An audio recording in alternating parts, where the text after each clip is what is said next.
You look in the mirror and decide that starting today, you are going to be a more patient, loving, and faithful person. But simply knowing how you should behave doesn't actually rewire your emotions. Conscious effort falls entirely short of creating deep, lasting change.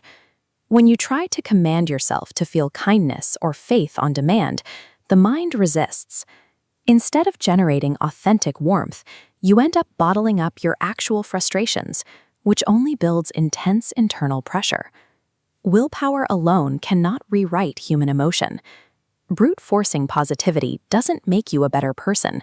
It simply creates a thin, exhausting illusion of progress. When that forced positivity inevitably cracks, panic sets in. To hide our failure, we construct what is known as the mask self, an artificial persona designed to project the exact virtues we secretly lack. We start actively looking away from any feelings we deem wrong. We convince ourselves that if we refuse to acknowledge our jealousy or anger, those emotions will simply cease to exist. This diagram shows the architecture of denial. This brittle outer shell violates the law of facing life, the requirement to confront our own imperfections directly. Hiding that dense, hidden core of truth behind a rigid mask guarantees immense psychological and real-world conflict.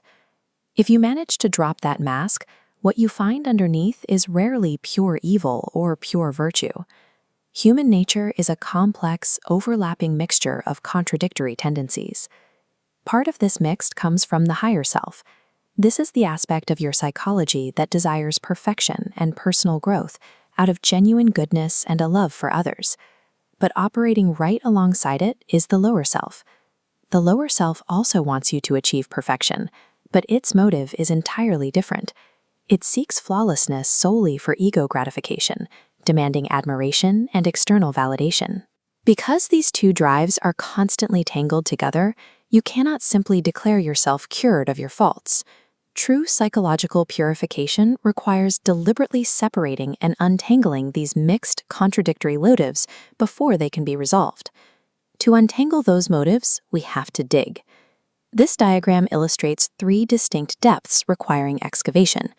The first is outer behavior, the surface level where we recognize our most visible, obvious faults and bad habits. Below that is the half-conscious layer. This is the zone of deliberate avoidance. When you get close to an uncomfortable truth, your ego manufactures excuses here. Thoughts like, I don't believe in this process anymore, or I'm just too tired to deal with this today. Finally, we reach the subconscious mind. Here, distant, deeply buried elements secretly dominate your daily actions and decisions, entirely outside of your conscious awareness. Skipping any of these layers guarantees failure. The deeper you are willing to excavate, the more permanent your resulting self-development will be. Once you reach those deeply buried flaws in the subconscious, direct willpower won't work anymore. You have to rely on a mechanism called indirect change. If you realize you lack a feeling like genuine love or deep faith, you don't try to force yourself to feel it. Instead, you study the specific reasons why that feeling is missing in the first place. By investigating the exact mechanics of your jealousy, fear, or anger, you create the exact conditions for the positive attribute to eventually generate on its own through organic growth. True emotional attributes are grown organically through rigorous self-knowledge. They can never be commanded by direct force. As you engage in this process, you will likely expect your outer problems to vanish immediately.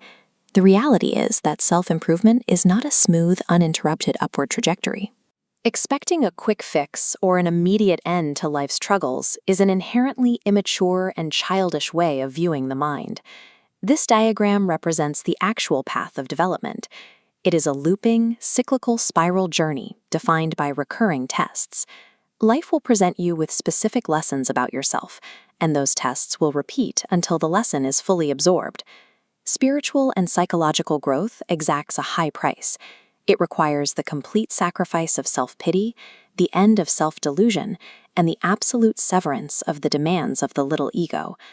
The main obstacle that stops people from doing this work is sheer terror. We are terrified of the dark imperfections that might emerge from our own lower self when we finally stop avoiding them. The lower self is a temporary psychological formation, a collection of defense mechanisms and mixed motives. It is not your permanent, ultimate reality. Feeling fear during this internal fight is completely normal.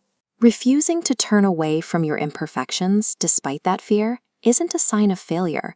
It is the definitive proof of your psychological progress and the exact moment where a real change of feelings finally begins.